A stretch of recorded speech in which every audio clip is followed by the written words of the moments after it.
The yellow bass has several distinct features. It gets its name from its overall body coloration, which varies from brassy to silvery yellow.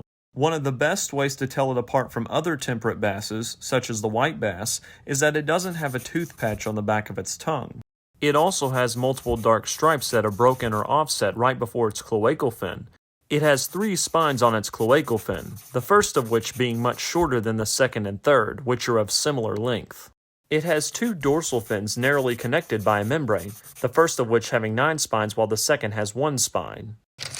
Its native range encompasses the Mississippi River from Minnesota to Louisiana, as well as lower portions of the Ohio, Tennessee, and Cumberland rivers. However, introduced populations have been well established in some places such as Arizona, the Great Lakes, and the southeastern United States.